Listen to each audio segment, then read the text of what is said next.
Olá, meus amigos, tudo bem? Vamos lá fazer a nossa revisão, tá? Para lembrar tudo que nós vimos em sala de aula. E nessa revisão nós vamos lembrar todo o contexto da industrialização mundial e das revoluções industriais. Bom, a indústria pertence ao segundo setor da economia e é responsável pela produção de produtos em série. E esses produtos geralmente agregam muito valor ao mercado, barateando os custos e chegando até a população. Antigamente, a população tinha uma escala da industrialização, que é desde o artesanato, a manufatura até a maquinofatura, não é verdade? Bom, para a gente entender tudo isso, pessoal, vamos entender um pouquinho o contexto da industrialização, passando pelas revoluções industriais. É claro, de maneira bem rápida e resumida, tá?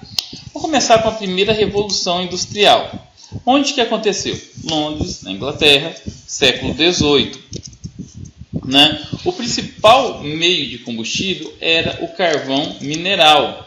Né? As principais indústrias da época foram as indústrias têxteis e calçadistas, principalmente as indústrias têxteis. Né? Foi nesse período que surgiu a locomotiva, né? E potencializou os meios de produção.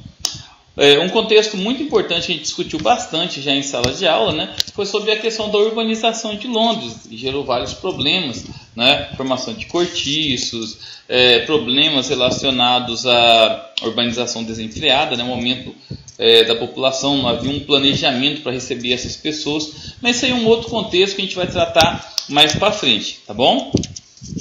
Na segunda revolução industrial, pessoal, ela já foi mais esparramada pela Europa, né? Países como a Alemanha, França, Itália, que são vizinhos ali da Inglaterra, começaram a se industrializar.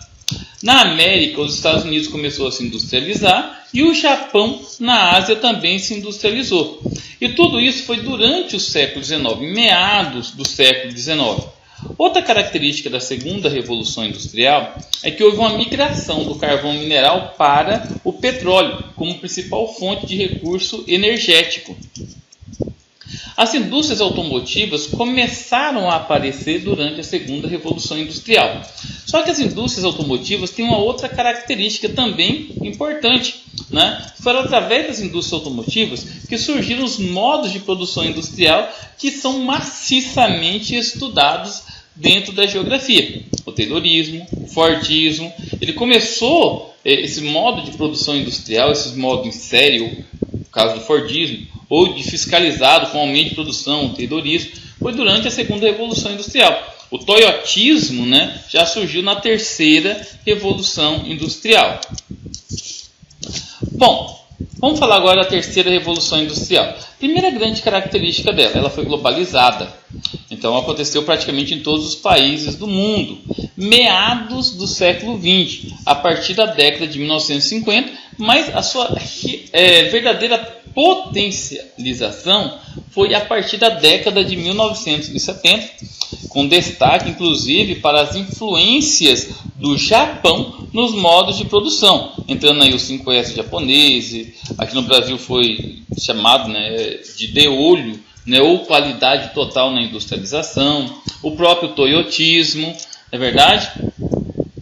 A informática e a robótica é talvez a mais forte característica da terceira revolução industrial. Surgiram celulares, smartphones, computadores, né? Hoje em dia se tem robôs em tudo quanto é lugares, né? Robôs não é só os Megazord dos Power Rangers, muito pelo contrário, né? Uma colheitadeira é um robô, né? Uma máquina de lavar faz tudo, você pode programar ela. Enfim, né? Existem muitas formas industriais de fazer o serviço que antes era feito pelas pessoas, e são formas de robotização, né? Outras formas, outras características da terceira revolução industrial, pessoal, surgiram outros recursos energéticos, né? Como a energia nuclear, né? Enfim, né? São muitas as características da terceira revolução industrial. Os tecnopolos fazem parte da terceira revolução industrial. Os blocos econômicos, as multinacionais, fazem parte da terceira revolução industrial. Eu vou dar um destaque para os tecnopolos. Os tecnopolos, pessoal, ou aqueles polos tecnológicos, né, que eles são eles desenvolvem pesquisas e essas pesquisas vão para os vários setores industriais, né? Esses tecnopolos, eles geralmente são instalados onde pode ser encontrado com facilidade a matéria-prima e onde tem centro de pesquisas. Então, aqueles países pelo mundo que investiram em universidades, em centros de pesquisas, a exemplo aí da Coreia do Sul, dos tigres asiáticos em geral, né? Taiwan, própria China, a Índia, Hong Kong, né? São países assim que investiram muito em qualificação de mão de obra, né? Formando centros de pesquisas, atraindo muitas multinacionais e, por consequência, formando tecnopolos, né, dentro dos seus países. Já existe aí até, apelidaram a zona industrial da China de Vale do Silício chinês, né? Na Índia também de Vale do Silício indiano. Por que isso, né? Porque são centros de pesquisas.